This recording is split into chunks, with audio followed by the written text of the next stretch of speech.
I'm really excited to introduce UND's president, Andy Armacost, to our virtual stage here to give a warm welcome. We're not on your campus, President Armacost, but we're there in spirit. So I want to turn it over to you to kind of give a welcome and introduce Senator Hoeven.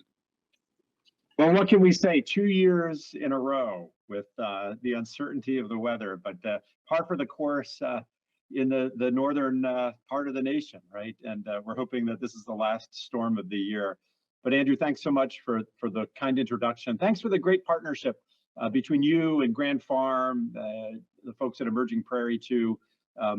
And we've appreciated the partnership through not just the Odegaard School of Aerospace Sciences, but across the whole University of North Dakota.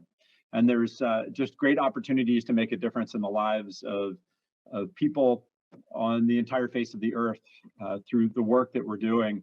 And just the incredible support that you've given to UND. And I recall my early conversations. I became president about 3 years ago here at UND. And one of the very first conversations I had on research collaborations was actually with the folks from Grand Farm. And so it's, I know personally, the work that you're doing is embedded deep in my soul. And I want desperately to make sure that the contributions that the University of North Dakota can make to your efforts are significant. And then you talk about building new structures on the face of the moon. How about the new structure just south of I-94 near Castleton? That one, it'll be exciting to see progress on the physical facilities of Grand Farm. And we look forward to the day where we have those structures in place. And, you know, today's about the intersection of agriculture and space. And so certainly you mentioned some of the great work that's going on within our space studies program.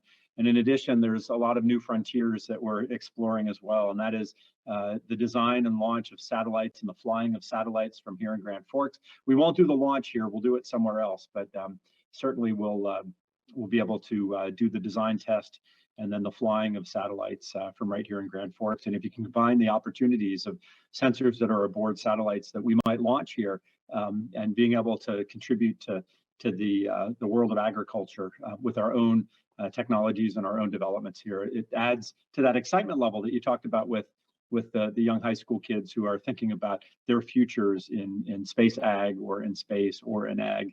So a lot of exciting opportunities in that intersection. And the intersection, another intersection that's really important is the intersection between the University of North Dakota and North Dakota State University.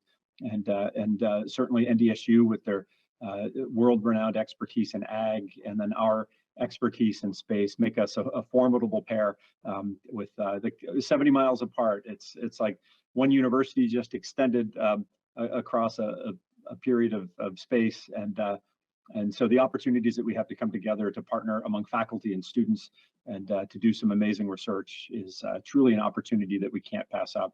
And so thanks to Dave Cook for his leadership at the university, and also Vice President for Research, Colleen Fitzgerald, for her partnership with us as well.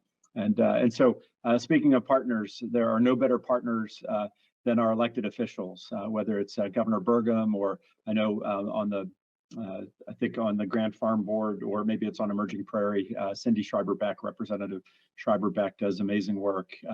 But at the federal level, we get tremendous support from our two senators and our representative. And so today, I know we'll be joined by two senators, later on Senator Kramer, but coming up right after me is a friend to UND, a friend to NDSU, and certainly a grand friend to Grand Farm. And the support that we've gotten out of Washington, D.C., and his technical knowledge about the economy of North Dakota and the importance of agriculture is certainly well known. And then his contributions to bring space leadership to Grand Forks to talk about the opportunities to partner with the University of North Dakota. His contributions are just unmatched in terms of making this happen.